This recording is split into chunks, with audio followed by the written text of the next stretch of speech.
Hi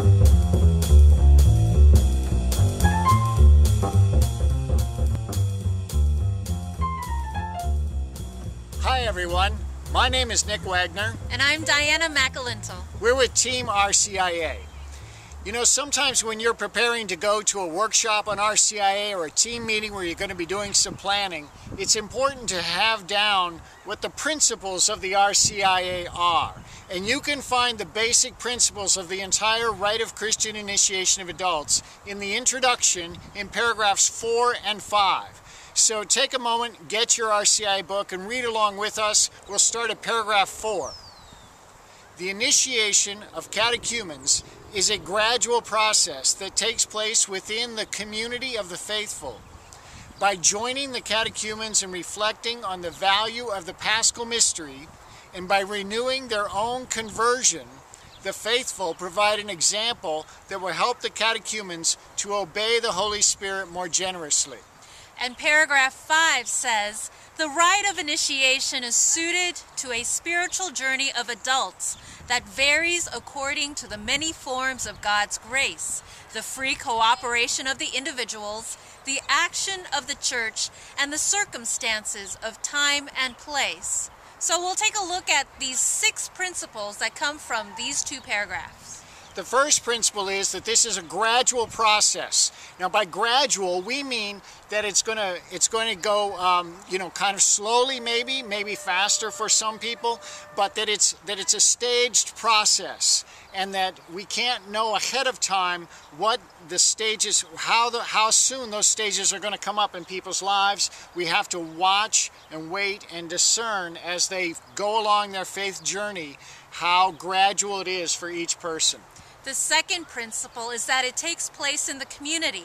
The RCIA is not a small group of the parish. It is the work of the parish. And so you have to re-look at your RCIA process so that when you do gather together as a small group, you are really trying to incorporate other parishioners in the community, and you're doing some of your gatherings within the community itself. The primary gathering of the RCIA is, of course, the Sunday celebration, where the community gathers.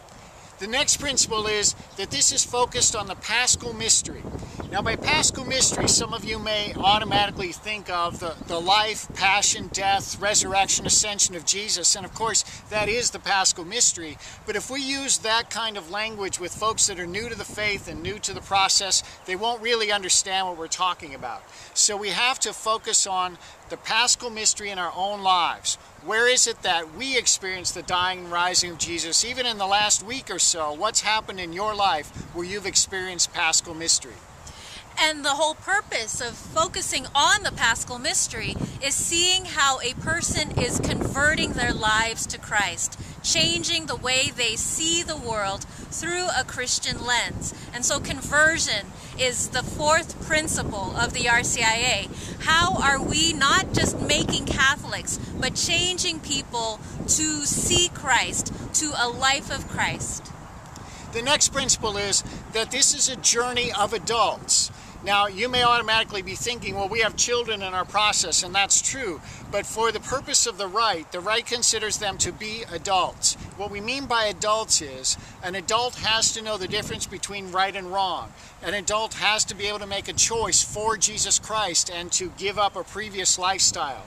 An adult needs to be able to make promises and a commitment to live a Christian life. And so these are adult commitments, adult decisions, and we're going to ask children in that sense to step up to an adult level, and it's going to vary with each child whether they're able to do that or not. But it is a process for adults, and there is no separate children's process. There might be separate children's catechesis, but the process, the journey of faith, is the rite of Christian initiation of adults. And the last principle of the RCIA is that it's focused on the person's individual needs. What is going on in that person's life right now? What are their specific questions that may be unique to everybody else? Therefore, it requires a unique response, really a unique process that is developed for that person. There's no one-size-fits-all in the RCIA. We always have to look at who is before us and what is God calling us to do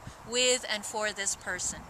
So those are the 6 principles that will give you an overview of the entire rite. And now Diana is going to show you a real simple way to remember them. So I'm going to step off while she does that.